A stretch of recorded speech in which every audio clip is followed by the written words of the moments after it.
또 이르되 칼을 내게로 가져오라 하니 칼을 왕 앞으로 가져온지라.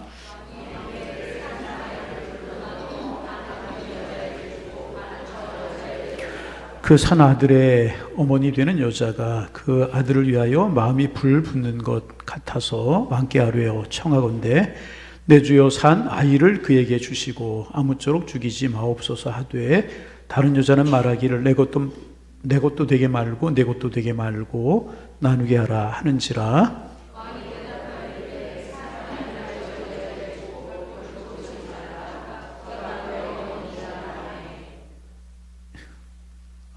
함께 보십니다. 온 이스라엘이 왕이 심리를 판결함을 듣고 왕을 두려워하였으니 이는 하나님의 지혜가 그 속에 있어 판결함을 봄이로더라. 아멘. 오늘 본문 말씀은 여러분들도 굉장히 잘 아시는 그런 말씀입니다. 이제 다윗이 이제 죽게 되자 다음 왕으로 이제 솔로몬이 이스라엘 왕이 되었죠. 다윗 왕 때가 이스라엘 역사에서 보면 가장 번성했던 시대 아니었습니까? 그 힘도 강하였고, 그다음에 군사력도 강해서 모든 나라들을 정복하고 통일하고 또 부귀와 영화를 누렸던 그런 시대인데, 이후에 다윗을 이어서 솔로몬이 이제 왕으로 등극하게 되었습니다. 오늘 본문의 앞에 보면 이제 솔로몬이 그렇게 등극한 이후에 기브온에 가서 하나님께 일천번제를 드리죠. 솔로몬은 제가 성경에서 보면서 이제 느꼈던 것은, 임금이 되면서 가장 걱정했던 것이 이 다윗 왕이 다스리던 이 나라를 어떻게 잘 다스려서 하나님 뜻에 맞게끔 이끌어 갈 것인가 하는 것이 가장 자기에게는 큰 숙제였던 것 같습니다. 일천번제를 드린 후에 하나님이 나타나셔서 솔로몬에게 내가 네게 무엇을 줄고 하나님이 아주 기뻐하셨기 때문에 말씀하셨을 때에 솔로몬은 다른 것도 구하지 않고 여러분이 잘 아시는 대로 하나님께 자기는 아이라, 그래서 이 큰 나라를 다스릴 수 있는 그런 지혜가 없으니까 선악을 바로 알아서 잘 다스릴 수 있도록 지혜를 주시기 원합니다, 이렇게 말씀드렸죠. 하나님은 이 답변이 굉장히 기쁘셔서 솔로몬에게 지혜도 주셨을 뿐만 아니라 부와 영광과 또 장수의 복까지 주었습니다. 이제 그렇게 하나님이 이제 지혜를 준다고 약속을 하셨기 때문에 그 주어진 지혜가 무엇인지의 한 예표가 오늘 여기에 나오는 제가 본문 읽었던 그 말씀입니다. 창기의 친자 소송 문제죠. 그죠? 누구의 아들인가 하는 그런 문제입니다. 여러분들이 너무 잘 아는 건데, 이제 저는 이 말씀을 읽으면서 이제 예를 들어서 하나님, 제가 이 이스라엘 큰 나라를 다스리기 위해서 저에게 지혜를 주십시오 하면, 하나님께서 예를 들자면 군사적으로 어떻게 용병을 한다든지, 경제적으로 어떻게 잘 다스린다든지, 외교적으로 어떻게 잘 한다든지, 뭐 이런 답변이 나오는 것이 이렇게 걸맞지 않겠는가 생각을 하는데, 오늘 나타난 비유를 보면 창기가 등장하고 그 아들을 찾는 그런 얘기로 이렇게 됩니다. 과연 그 뭐 의미가 없다기보다는, 그러니까 저의 어린 생각으로는 약간 생뚱맞다, 좀 더 스케일이 좀 커야 되지 않겠는가 하는 생각도 들었었는데, 제가 이제 이 말씀을 보면서 또 묵상하다 보니까 이것이 구속사의 그런 관점에서 보면 이 말씀이 굉장히 지혜롭구나, 지혜로운 말씀이다, 이 말씀이 참 맞는 말씀이다 하는 것을 느끼게 되었어요. 그래서 여러분과 함께 이 말씀을 구속사적 관점에서 한번 풀어보고자 이렇게 오늘 설교 본문을 정했습니다. 오늘 읽지 않았지만 열왕기상 4장 29절에 보면 하나님이 솔로몬에게 지혜와 총명을 심히 많이 주시고 또 넓은 마음을 주시되 바닷가에 모래같이 하시니 솔로몬의 지혜가 동쪽 모든 사람의 지혜와 애굽의 모든 지혜보다 뛰어난지라. 그는 모든 사람보다 지혜로워서 에스라 사람 에단과 마올의 아들 헤만과 갈골과 다르다보다 나음으로 그의 이름이 사방 모든 나라에 들렸더라. 그가 잠언 3000가지를 말하였고 그의 노래는 1005편이며 그가 또 초목에 대하여 말하되 레바논의 백향목으로부터 담에 나는 우슬초에까지 하고 그가 또 짐승과 새와 기어다니는 것과 물고기에 대하여 말한지라. 사람들이 솔로몬의 지혜를 들으러 왔으니 이는 그의 지혜의 소문을 들은 천하 모든 왕들이 보낸 자들이었더라. 이만큼 솔로몬이 뛰어났다는 거죠, 지혜에서. 그런데 오늘 그 지혜 중에 가장 지혜로운 걸로 택한 얘가 이 창기 두 사람의 친자 소송을 택하였다는 것은 이게 그냥 웬만한 그런 말씀이 아니라는 거죠. 우리가 보통 말하듯이 그냥 우리 기도받을 때 진리를 바로 안 하니까, 예를 들자면 수능 같은 거 칠 때 정답 잘 맞히고 이런 거 할 때 잘 찍어서 갈 수 있는 그런 정도의 수준의 지혜가 아니고, 분명히 하나님께서는 더 깊게 말씀하고 싶어 하시는 그런 지혜가 있다. 그러면 제가 이것이 구속사적 관점에서 한번 보자 할 때에, 구속사적 관점이라 하면 이것이 구원과 관계된 그런 문제가, 말씀의 의미가 함의되어 있다는 것들을 이제 얘기할 수 있습니다.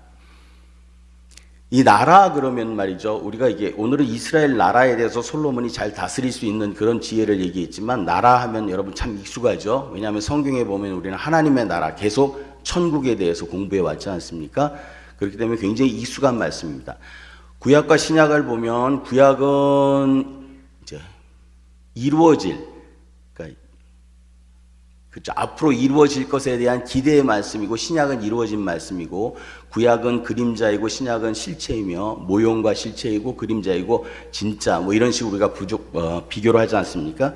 그렇게 볼 때 이스라엘 나라는 바로 우리 천국에 대한 그림자요 모형일 수가 있습니다. 그래서 이스라엘 나라를 어떻게 잘 다스릴까 할 때 하나님이 줬던 이 사건은 하나님의 나라, 천국을, 구속사적 천국을 이루어가는 나라에서의 법칙과 동일하며, 그 의미가 바로 오늘 이 사건에 함의되어 있다, 이렇게 볼 수가 있는 거죠. 한번 보겠습니다.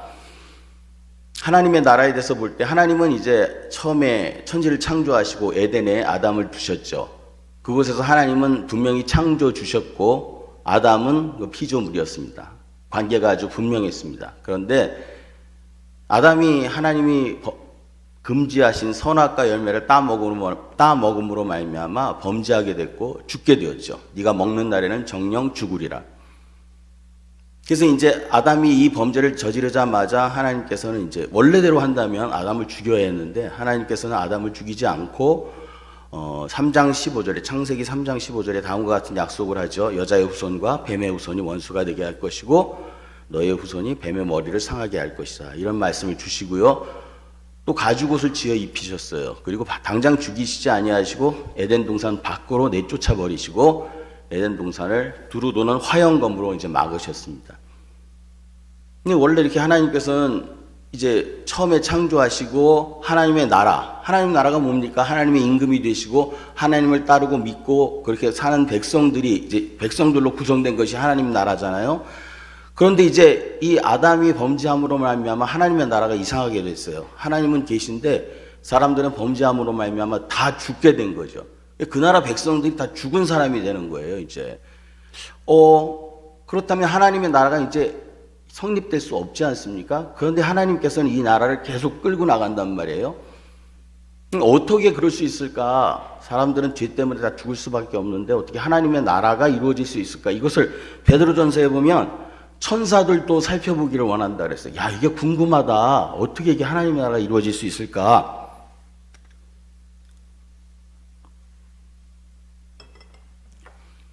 아무튼 하나님께서는 아담과 하와를 에덴 동산 밖으로 내쫓으시고 바로 죽이시지 않았어요. 더불어 이제 노아 시대가 되었을 때 사람들이 다 악해서 다 죽을 때도, 홍수로 심판하실 때조차도 하나님께서는 노아의 그 가족들을 갖다 방주에 싸셔서 이렇게 구원해 내셨잖아요. 또 살려내셨습니다. 그리고 그들이 번제를 드릴 때 생육하고 번성하라고 하면서 창세기 주셨던 말씀 그대로 주시면서 또 그대로 또 몰고 가십니다. 이후에 아브라함이 됐을 때 아브라함을 불러서 아브라함에게 익숙합니다. 너는 아브라함이라 하지 말고 아브라함이라 해라. 내가 너를 열국의 아비가 되게 하겠고 복의 근원이 되게 하겠다. 그리고 너의 자손을 바다의 모래같이 많게 하겠다. 이런 약속까지도 주십니다. 그 다음에 모세 시대가 되면 이스라엘 백성들이 애굽에 있을 때 그들을 다 출애굽시켜서 시내산에서 다음과 같이 얘기합니다. 내가 너희를 애굽에서 이끌어낸 하나님이시다. 그리고 너희는 나처럼 내가 의로우니 너희도 의롭고, 그 다음에 너희도 올바르게 살아라 하면서 또 그들에게 율법조 주시고 가나안 땅을 정복할 수 있게끔 또 이렇게 말씀을 하십니다. 이후에 다윗 시대가 왔을 때에는 하나님께서 또 다윗에게 나타나셔서 너의 위가, 너의 왕국이 영원히 끊이지 않고 영원히 될 것이다 하는 그런 약속까지 주셨죠. 원래대로 하면 지금 하나님의 나라가 구성이 되기 위해서는 하나님은 있는데 이거 백성들이 다 죄 때문에 죽을 수밖에 없음에도 불구하고 하나님은 계속 이 하나님의 나라를 얘기하시면서 이제 계속 끌고 오시죠. 그리고 오늘 이제 솔로몬의 얘기까지 왔던 겁니다. 그런데 이 하나님의 나라가 그만 이제 이 솔로몬 이후에 여러분 잘 아시다시피 북이스라엘과 남유다로 나뉘지 않습니까? 르호보암과 여로보암으로 나뉩니다. 솔로몬 이후에. 그리고서는 이제 아수르의 침공에 의해서 북이스라엘이 멸망을 하고 그다음 바벨론 침공에 의해서 남유다가 멸망을 합니다. 이제 이스라엘이 없어졌어요. 우리식으로 얘기하면 이시조선이 없어지고 대한민국이 생긴 겁니다. 예, 그죠? 그렇다면 이제 이스라엘이라는 나라가 없어졌다는 얘기는 하나님의 나라가 없어진 것일까? 이게 굉장히 어려운 문제죠. 이게 굉장히 큰 문제였습니다. 아무튼 이스라엘 백성들은 바벨론 포로로 끌려가서 70년이라는 세월을 지내고 다시 이 땅에 돌아옵니다. 다시 이제 고국으로 가나안 땅으로 다시 돌아왔어요. 와서 이제 사는데 이제는 옛날과 같은 다윗, 솔로몬, 이스라엘 나라라는 그런 나라보다는 식민지죠. 누구? 페르시아의 식민지였다가 그 다음에 알렉산더 대왕에 의한 마케도니아에 의한 식민지, 이후에 로마의 식민지까지 쭉 이끌어 나갑니다. 그들이 잊고 있었던 그 하나님 나라, 아니면 어렴풋이 기대했던 그 하나님 나라가 이제 세례 요한이 오면서 길을 마련하고 예수님께서 첫 일가를 하시죠. 회개하라, 천국이 가까워왔느니라. 잊었던 하나님의 나라에 대해서 예수님께서 다시 이끌어내십니다. 그러면서 이제 예수님께서 그 하나님의 나라를 가리키시죠. 그게 우리가 신약 성경이 보는 그런 많은 하나님의 나라에 대한 비유 아닙니까? 계속 이제 퀘스천이죠. 하나님의 나라는 지금 우리가 봤을 때는 이게 될 수 있을 것 같지가 않은데 계속 지금 되고 있는 거예요. 하나님은 계속 여기에 미련을 두시고 포기하지 못하시고 계속 이끌고 가시는 거예요. 끝내는 이제 예수님이 오셔서 하나님의 나라에 대해서 말씀을 하셨죠. 나중에 이제 예수님께서 잡히십니다. 유대의 관원들이 잡아서 빌라도에게 넘겨줍니다.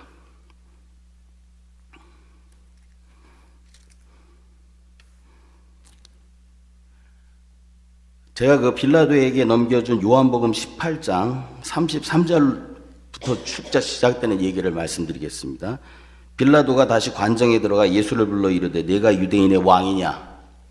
무슨 이야기냐면 이제 관원들이 예수를 잡아다가 이제 빌라도에게 넘겨줄 때 이가 유대인의 왕이라고 칭하였습니다. 자칭. 이거는 그 로마에 대한 반역이잖아요. 그죠? 혁명입니다. 그러니까 이 사람을 잡아서 이제 처치해야 됩니다. 왜냐? 우리에게는 오직 가이사밖에는 왕이 없습니다. 이제 이렇게 얘기를 했죠. 그러니까 빌라도가 이것을 판단해야 되지 않습니까? 그래서 예수를 불렀어요. 네가 왕이냐? 근데 예수님께서는 바로 대답하지 않습니다. 내가 왕이다 아니다 얘기하지 않습니다. 예수께서 대답하시되 내 나라는 이 세상에 속한 것이 아니니라. 만일 내 나라가 이 세상에 속한 것이었더라면 내 종들이 싸워 나로 유대인들에게 넘겨지지 않게 하였으리라. 이제 내 나라는 여기에 속한 것이 아니니라. 그러니까 이제 빌라도가 약간 좀 그렇습니다. 그래서 다시 묻습니다. 빌라도가 이르되 그러면 내가 왕이 아니냐? 그러니까 네가 왕이냐 아니냐 지금? 네 말대로 하면 유대인들은 너가 왕이라 그러는데 니들이 자칭 유대인이 왕이라 그러는데 너는 지금 하는 얘기가 내가 만약 왕이었다면 내가 여기까지 오지 않았을 것이다. 그렇게 얘기하면서 또 내 나라는 여기에 속한 것이 아니다 그러면 뭐 다른 나라가 내가 있느냐? 네가 그러면 결코 그렇다면 네가 왕이냐 아니야? 이걸 또 묻습니다.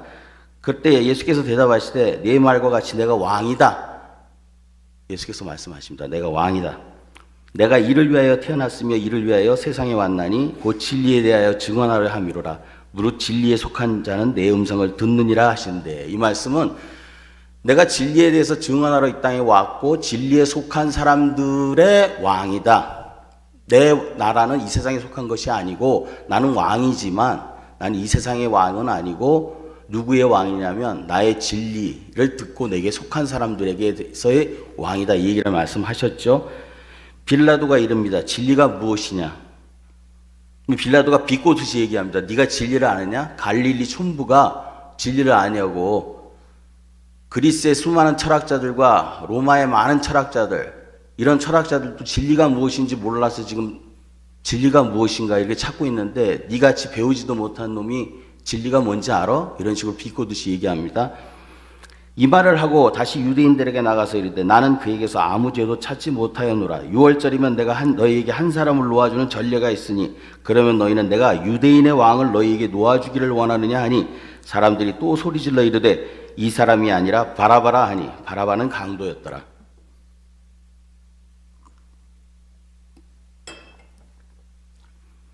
아니요, 우리는 바라바, 예수 필요 없습니다. 이 빌라도는요, 자기가 보니까 예수가 왕이라 그러는 것 같은데 이건 뭐 그런 왕, 자기가 얘기하는 그런 왕은 아닌 것 같고, 자기가 판단할 때 죄가 있느냐 없느냐, 자기가 결정할 수 있는 것에 한해서 죄가 있느냐 없느냐를 바라봤을 때 죄가 없는 거예요. 그래서 죄가 없으니 둘 중에 하나를 놓아주는 전례에 의해서 누굴 놓아줄까? 이 빌라도는 지금 정의를 실현하는 데 있어서 공정의 정의, 분배의 정의를 실현하고 있어요. 근데 이제 사람들은 다 바나바를 요구했죠. 아무튼 예수께서 이 땅에 오셔서 자기가 하나님의 나라를 선포했고 하나님 나라를 증거했고 또 하나님 나라의 왕이라는 것을 이렇게 분명히 말씀하셨습니다. 그러나 사람들이 이 예수를 갖다 잡아 죽였죠. 십자가에. 예수는 십자가에 달려 죽으심으로 말미암아 우리의 모든 죄를 다 짊어지시고 죽고 죄에 대해서 죽고 우리의 의를 위해서 다시 살아나셨습니다. 그리고 또 모든 죄를 다 짊어지시고 죽음으로 당신의 죽음으로 죽음을 이기셨죠. 그죠? 죽음으로 죽음의 권세, 사망 권세를 이기셨습니다. 그리고 이제 지금까지 쭉 지속되어 왔던 모든 인간은 다 죽을 수밖에 없는 죄의 싹은 사망이기 때문에 죽을 수밖에 없는 그런 상황 속에서 드디어 예수 그리스도의 십자가의 대속의 보혈로 말미암아 이제 산자가 되었죠. 그죠? 그러니까 이제 산자가 되었고 또 예수 그리스도께서는 율법의 모든 것을 완성하셨기에 부활하심으로 말미암아 또 왕이 되셨고 비로소 지금까지 어떻게 하나님의 나라 천국이 이루어질 수 있겠는가? 그 나라의 왕은 분명히 살아있지만 그 나라의 백성은 다 죽은 백성인데 그게 어떻게 나라가 될 수 있겠는가 했을 때에 예수께서는 이 땅에 오셔서 자기가 대속의 죽음을 죽으시고 그 다음에 또 의를 이름으로 살고 부활하심으로 말미암아 하나님의 나라를 완성해 내셨잖아요.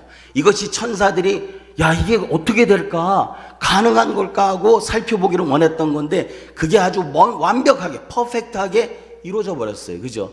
그래서 이제 하나님 나라가 완성이 됐단 말입니다. 자 이제 이걸 되돌아보면 지금까지의 이스라엘 사람들은 어떤 거 정치적이고 역사적인 나라 그런 나라를 꿈꾸었지만 하나님은 우리에게 영적인 나라 그죠? 이스라엘 영적인 것들을 가르쳤단 말입니다. 그것들을 이제 모르고 그렇게 살았던 이스라엘에게 하나님께서는 오늘 이렇게 하나님의 나라의 완성을 이렇게 쭉 진행해 오셨고 해주셨어요. 그러면 이게 구속사적인 관점에서 봤었을 때 하나님 나라의 완성이잖아요. 하나님 나라가 이렇게 쭉 언제부터 창세전부터 계획돼 있었고 하나님 이거 다 아셨죠? 계획돼 있었고 또 언제부터 창세전부터 어떻게 할 것인가 당신의 아들을 이 땅에 보내서 이들을 살려내실 거라는 것들을 다 계획하셨고 끝내는 이제 이 신약 와서 예수 그리스도를 통해서 완성하셨단 말입니다. 자, 이것이 이런 의미가 오늘 우리 솔로몬의 재판, 신자 소송 재판에 어떻게 함의되어 있는가? 구속사적으로 볼 때 있다고 한다면 함의되어 있는가 봐야 될 거 아니에요? 돌아보자고요. 창기 둘이 있었어요.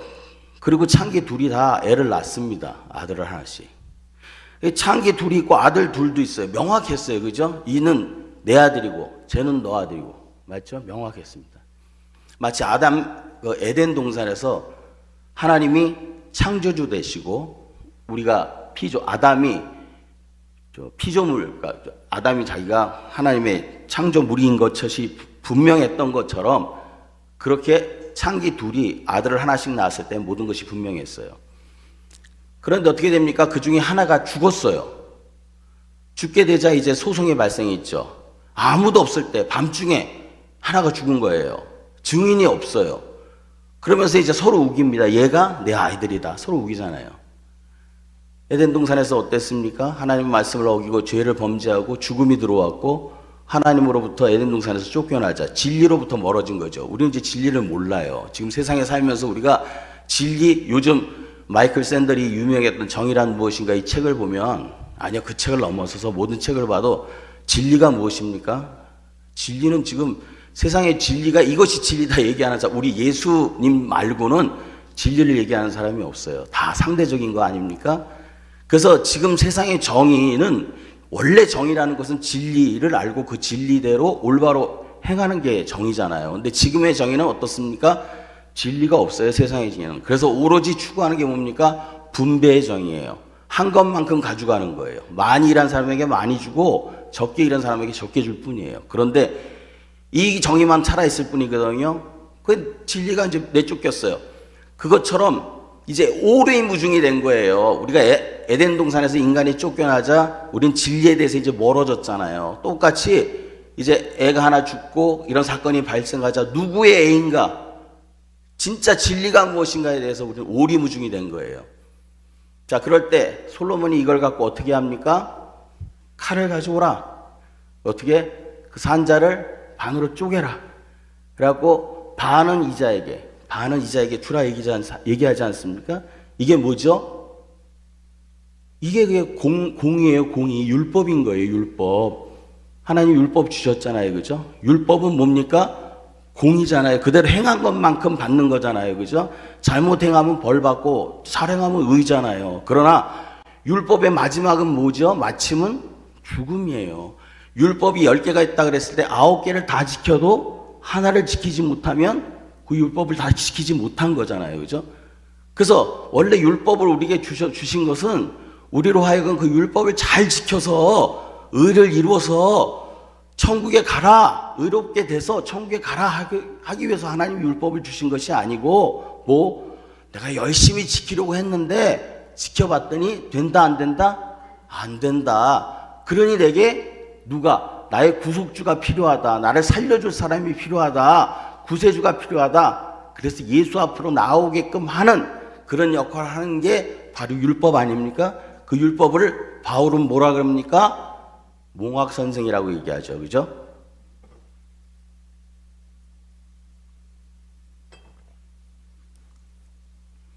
몽학선생이 뭡니까? 로마에 있었던 선생님인데 어떤 큰 부자 집에 아버지가 자기 아들을 학교에 보냅니다. 그냥 갈 때 보내는 게 아니고 거기에 종을 하나 붙여서 보낸단 말이에요. 이 종은 종 중에서도 가장 학식이 높은 종이에요. 옛날에 로마의 종들은 다 이런 못 사는 사람이 아니고 전쟁에서 포로가 된 사람들 중에서, 그러니까 다른 나라에서는 굉장히 높은 귀족이었고 이런 똑똑한 사람들도 있었어요. 그런 종 중에 하나를 붙여서 보냅니다. 몇 가지 이유가 있죠. 그러니까 가면서 딴 데 못 세게 하는 것도 있고, 그 다음에 딴 사람 못 해치게 하는 것도 있고, 자기 아들을. 그냥 가는 게 아니고, 이 몽학 선생은 가면서 쉽게 얘기하면, 어제 뭐 배웠니? 하면 더하기 배웠어요. 곱하기 배웠어요. 얘기하면, 그게 복습을 하면서 가는 겁니다. 2 더하기 2는 3 곱하기 6은 이런 거 하면서, 어떻게, 그렇게 공부하면서, 최종적으로 진짜 배워야 할 학교의 선생님 앞으로까지 인도해 주는 자죠. 그죠? 그게 몽학 선생이에요. 그죠? 그러니까 자기가 친히 주관적으로 뭘 가르치지는 않지만 그것들을 익히게 하고 이렇게 해서 이끌어서 누구한테, 결국은 진짜 선생님 앞으로 이끌어가는 게 몽학 선생이거든요. 율법을 몽학 선생이라 그랬어요. 그럼 율법이 이끌고 가야 될 대상은 있는 거죠. 율법이 완성하는 것이 아니고, 자기가 마스터가 아니고 선생님이 아니고 진짜 선생님 앞으로 이끌고 가는 게 율법의 목적이잖아요. 그럼 누구한테 데리고 가는 거예요? 예수한테 데리고 가는 거잖아요. 우리 얘기로 하면. 그래서 이제 보면, 그래서 곧 율법을 목표로 해서 내가 이것을 해서 내가 의를 달성하겠다 하게 하되면 결국 마지막에는 뭐다? 아무도 없어. 인간은 없기 때문에 다 죽을 수밖에 없다는 거죠. 그 율법의 대표는 공의입니다. 오늘 알다시피 오늘 솔로몬이 갖고 와서 반 잘라라, 반 주고 반 줘라. 이게 뭐죠? 이게 공의예요. 가장 공평하잖아요. 이게 율법이에요. 근데 율법으로 이렇게 하면 어떻게 됩니까? 애가 죽지요. 그죠? 그럴 때 갑자기 거기서 어머니가 어떻게 합니까? 친어머니가 나타나서 그리 마옵소서, 쉽게 그러죠. 그냥 재 주십시오. 자르지 말고 재 주십시오 얘기하는 거예요. 근데 이거는요 어마어마한 고백인 거예요. 이건 첫 번째 양육권을 포기하는 겁니다. 그렇죠? 줘버리는 거예요. 그죠? 더 큰 거는 말이죠, 위증이에요. 지금까지 거짓말로 증거했지 않습니까? 내 아들이라고. 그죠? 무고예요. 무고. 이 재판을 있잖아요, 무고죄까지 가는 거예요. 3개가 다 걸리는 거예요. 그 누구 앞에서 지금 한 거예요? 임금 앞에서 한 거예요. 솔로몬 앞에서. 솔로몬 앞에서 위증을 했고요, 무고를 했고 양육권을 포기한 거예요. 그럼 결과는 어떻게 되죠? 그 사람 죽습니다. 그죠? 그 엄마 죽는 거예요. 그 죽는 거 각오하고 누굴 살리는 겁니까 지금? 애를 살리는 거 아니에요. 이걸 딱 보면 우리가 뭘 볼 수 있죠? 탕자의 비유에서 아버지를 볼 수 있죠. 그죠? 탕자의 비유에서 탕자가 재산을 다 팔아먹고 거반 죽게 돼서 이제 내가 이렇게 사는 것보다 돼지 주업 열매 먹고 사는 것보다 아버지에게 돌아가서 종으로 사는 게 더 낫겠다고 막 오잖아요. 올 때에 아버지가 산 거가 아직도 먼데 아버지는 아들을 기다리고 있었어요. 거리가 아직도 먼데 아들 이름을 알아보고 뛰어나와서 아들의 목을 껴안고 쫙 엎드리잖아요. 왜?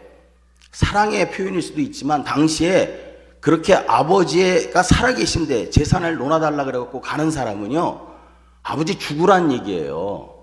예? 말은 안 했지만 빨리 죽으라고. 왜 살아계셔갖고 그냥 빨리 죽으시고 재산이나 남겨주시지 뭘 여태까지 살고 계세요, 늦게까지. 이런 거거든요. 그거 호로 자식은 돌로 쳐 죽여도 됐단 말이에요. 그럼 그가 돌아왔을 때 동네 사람들은 율법에 따라서 돌로 쳐 죽일 수 있는 거예요. 그럴 때 아버지는 어떡합니까? 그걸 막기 위해서 가서 그를 감싸 안고 엎어지잖아요. 그 모든 것들을 누가 감수하겠다고? 내가 감수하겠다고, 아버지가. 예? 그럼 앞으로 어떻게 될까요? 그 호로 자식 말이야, 그놈이 나쁜 놈이어서 그렇게가 나간 줄 알았더니 그 아버지도 똑같더만, 이렇게 되는 거 아니에요, 그죠? 아버지가 그렇게 다 욕먹는 거예요. 자, 우리가 죽을 수밖에 없었었는데 그것을 살려낸 게 누굽니까? 하나님 아들 예수 그리스도께서 오셔서 그가 친히 이 모든 죄를 다 뒤집어 썼잖아요. 그게 바로 오늘 그 엄마가 위증죄까지 포함하면서 자기가 뒤집어 쓰면서 죽으면서까지 살려내려고 하는 거 아닙니까? 그죠? 그래 살려냈어요. 자, 그 다음에 어떻게 됐습니까? 솔로몬이 보니까 그래 이 여자가 친엄마다 하면서 그걸 돌려주자 그러잖아요. 그죠? 예수 그리스도께서 죽음으로 말미암아 어떻게 됐습니까? 우리가 살았을 뿐 아니라 예수께서 지성소에 들어가는 휘장이 갈라졌죠. 그죠? 이제 우리는 진리에 다가갈 수가 있게 된 거예요. 화영금으로 막혔던 그 에덴, 하나님 앞에 갈 수 있게 된 거거든요. 그래서 오늘 이 창기의 침자 찾기 이 문제는 단순히 멋지구만, 그걸 어떻게 이렇게 탁 해서 찾아내, 이런 문제가 아니고 이미 솔로몬 시대 때 하나님께서 당신의 나라가 어떻게 완성될 것이고 그 나라가 어떻게 이끌어 갈 것인가를 벌써 예표적으로 여기다 심어준 거란 말이에요. 그러니까 창기에서 그냥 친아들을 찾은 것이 문제가 아니고 오늘 여기서 우리는 뭘 발견합니까? 이곳에서 진리를 잃었다가 율법을 거쳐서 복음으로 갈 수밖에 없었고 복음에 예수 그리스도의 희생으로 말미암아 우리가 다시 살아나서 산 애가 돼서 진리에 다시 갈 수 있었다 하는 이 모든 흐름이 여기 함축되어 있지 않습니까? 그죠? 그래서 이게 이미 구속사적으로 보면 하나님께서는 솔로몬에게 준 이 이스라엘 나라를 어떻게 다스릴까요? 하나님의 나라 형식가 똑같다는 거야. 그죠? 그렇게 다스려야 한다는 것을 이미 예표해 줬다. 예, 볼 수 있습니다. 오늘 저 슬라이드 제가 부탁한 거 한번 띄워주시겠습니까?